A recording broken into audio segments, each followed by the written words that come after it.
ይሄን ነገር ላቀርብላችሁ የፈለኩት ለመሰላችሁ በዓለማችን በዚህ ሰዓት በጣም በከፍተኛ ደረጃ እየተወራና ብዙ ሀገሮች ደግሞ በራሳቸው ላይ ያለፈና እየተጨነቁ ያሉት ይህ ቮልካኖ ለኢትዮጵያውያን ምንም ቦታ የለው። ይሄው እንደምታዩት እኛ እንግዲህ በሌላ ነገር እርስ በርስ እየተናኮረን እየተጋደልን ያለነው እቺን አገር ምን ያህል እግዚአብሔር እየጠበቃት እንኳን እንደሆነ ማወቅ የሚፈልግ ማንም የለም። ለምን ስለ ሃይማኖት ስለ እግዚአብሔር ሳወራ ራሱ እዚህ ላይ ብዙ ሰው ምን አይነት ስሜት እንዳለው አውቃለሁ። ምክንያቱም በኮሜንታችሁ በብዛት ሰዎች ገልጻችሁልኛል እና በጣም በሚያሳዝን ሁኔታ ሰዎች እውነቴን ነው የምለው እኛ እርስ በርስ እንጋደላለን፣ ፈጣሪ ግን እየጠበቀን ነው። ስለዚህ ማንኛውም አይነት አካል ተነስቶ የሆነ ነገር ላርግ ቢል የእግዚአብሔር ፈቃድ ካልሆነ መሆን አይችልም። ይሄንን ልገልጽ ነው የምፈልገው። በሚገርም ሁኔታ ይህ ቮልካኖ መነሳቱ ማንም ሰው ደንታል ነው። ነገር ግን ብዙ ኬሚካሎች ብዙ ነገሮች ይዞ ነው ሄደው ሲሄድ ኢትዮጵያን አንዷን ቦታ ላይ ሳያርፍ ቀይ ባህርን ተሻግሮ ከየመን ጀምሮ ነው እንግዲህ ዛሬ ቻይና እንደገባ ሰምተናል። ይህ ኬሚካል ይህ እርሳስ ምናምን ያለበት ነገር ወደ መሬት ሲወርድ አትክልቶችን ምኖችን በአጠቃላይ የሚደረጉ የምንንቀሳቀስባቸውን ነገሮች በሙሉ አስቆሟል፣ ከፕሌን ጨምሮ። ይሄን ሰምታችኋል።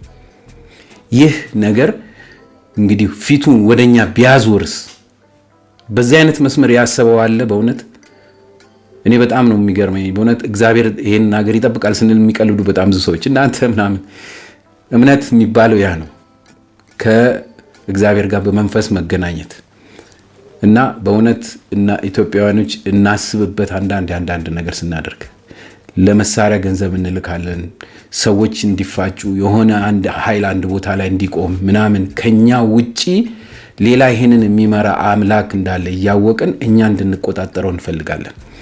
እና በጣም ነው የሚያሳዝነው በእውነት ይህ ጭስ ፊቱን ወደኛ ቢያዞር። ምክንያቱም ኢትዮጵያ ብዙ ጊዜ የአየር ጸባይ ሲታይ አይታችሁ እንደሆነ ከምስራቅ ወደ ምዕራብ ነው፣ ከህንድ ውቅያኖስ የሚመጣ የእርጥበት አዘል እንግዲህ ደመና ነው መጥቶ ኢትዮጵያን የሚያጠጣት። ይሄ ሁላችንም የምናውቀው ነገር ነው። ስለዚህ መሆን የነበረበት ከምስራቅ ወደ ምዕራብ ወይም ከምስራቅ መጥቶ ወደ ምዕራብ ደቡብ ምዕራብ ነው የሚሄደው። እዩ ሜትሮሎጂስት፣ ይሄ ነገር እንደዛ ቢሆን ኖሮ ከአፋር የሚመጣው ቀጥታ ስምጥ ሸለቆን ይዞ ወደ ታች ነበር የሚመጣው። አዲስ አበባ የለ ምን የለ ኬንያ ናይሮቢ ድረስ የሚሄድ ነው። ነገር ግን እግዚአብሔር ለዚህ እንኳን አበቃን። እንዲያው 10,000 ዓመት በኋላ የፈነዳ ነገር ሲባል እንኳን ምንም ሰው ቦታም አልሰጠውም። ይህ ነገር በዚህ የሚቆጣጠሩበት ምንም አይነት መንገድ የሌለበት ትልቅ ክፋት ነበር የሚመጣው። ይሄ ሁሉ የታረሰ ይሄ ሁሉ የተሰበሰበ እህል አመድ ነው የሚበላው። በዛ ላይ ክብሪ ሲጫርበት በቃ መንደድ ነው፣ ወይም ትንሽ ሙቀት ካገኘ መቃጠል ነው ያ ነገር። ምክንያቱም እርሳስነት ጠባይ ሁሉ አለው። ደመናው ላይ ይዞ የወረደው ጥቁር አሽ ነው የሚባለው። እስቲ በዚህ እንኳን አይተን እንዲያው በእውነት በእግዚአብሔር በእውነት መናገር ያቅተኛል አንዳንዴ ምን ማለት እንዳለብን። እንዲያው ዝም ብዬ ነው ይሄን ፕሮግራም ሰራው ላለው። ለምን ምንም ሰው የሚረዳው ያለ አይመስለኝም። ብዙ ነገር ውስጥ ነው ያለ ነው። ያንን ሁሉ እያሳለፈልን ያለው አምላክ ነው በእውነት። ስለዚህ ይሄን ነገር በደንብ ተረዱት እና በሌላ ግጭት ብቻ ሳይሆን ከእንደነዚህ አይነት ተፈጥሯዊ ግጭት የሚያድን አምላክ አለና ይሄንን እያሰብን እንነጋገር። የራሳችሁን ኮሜንት ስጡ። ትንሽ እስቲ ለዚህ ነገር ላሳልፍና ወደ ፕሮግራማችን እንቀጥላለን። ጉደኛ ገር የማታስተናግደው የለ። እንግዲህ በአፋር ክልል ያለው ቻሌ ቮልካኖ ወደ ሰማይ 15 ኪሎ ሜትሮችን እንደተምዘገዘገ ነው የመጀመሪያ ጊዜ ሲፈነዳ እየሰማን ያለነውና አሁን ደግሞ ይህ ጭስ አካባቢውን ከማፈንም አልፎ ጅቡቲን፣ ቀይ ባህርን፣ የመንን፣ ኢራንን፣ ህንድን አልፎ ቻይና ደረሰ ይሉናል። ከዚህ ከአፋር ክልል ቻይና ድረስ 8000 ኪሎ ሜትር ማለት ነው። 8000 ኪሎ ሜትሮችን አቆራርጦ ነው እንግዲህ ቻይና ደረሰ እያሉ ያለው። እዚህ ምስሉ ላይ በምትመለከቱት መልኩ የመን ላይ መሬቱ በሙሉ ጥቁር ጭስ፣ የሶላር ፓኔላቸው በሙሉ ጥቁር ጭስ የተሸፈነበት የቤቶቻቸው ጣራ በሙሉ ማለት ነው። ህንድ አገርም ሂዶ ትናንትና የአየር ንብረት ክልሉ በጨለማ ስለተዋጠ የአየር በረራቸውንም እንዳስቆማቸው እየሰማን ነው። አረቦቹ የመን ላይ ያሉት አረቦች ምን እያሉ ይመስላችኋል?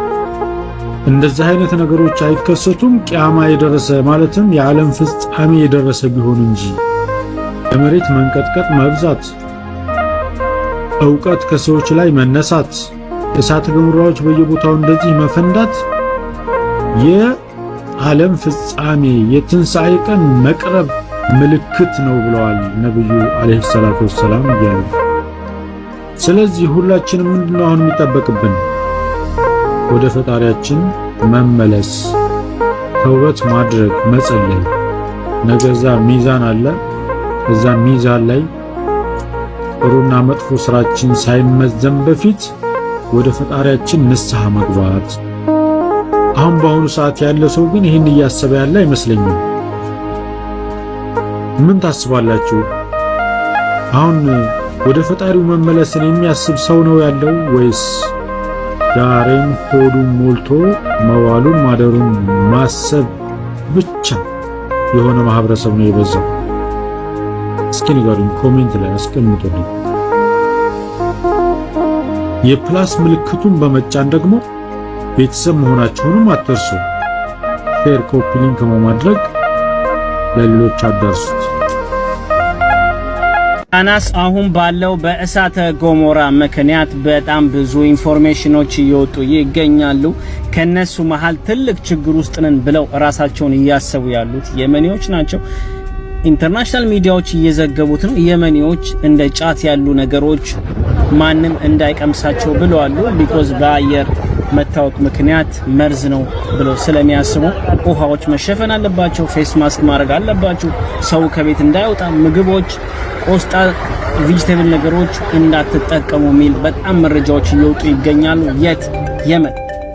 በኢትዮጵያ ደረጃ ግን ስንመጣ ደግሞ ኢትዮጵያ ውስጥ እስካሁን እናንተ ሰምታችኋል፣ በጣም ብዙ መረጃ አልጋ ሰው በጣም ሚዲያ ትልቅ ሽፋን ሰጥቶ እየዘገበው ይገኛል። ኢትዮጵያ ውስጥ ግን እሳተ ገሞራ እንዳለ እናውቃለን። ያን ያህል ግን መረጃ የለንም። እንዴት እንደሆነ አላውቅም። እዛ ያሉ ሰዎች ምን እየሰራችሁ እንደሆነ አላውቅም። ስለዚህ ኢንፎርሜሽን ለህዝብ አሳውቋቸው። ቅድመ ጥንቃቄ ምን መደረግ አለበት? አሁንስ ምን እየሰራችሁ ነው? እስኪ ይሄን ነገር አሳውቁን።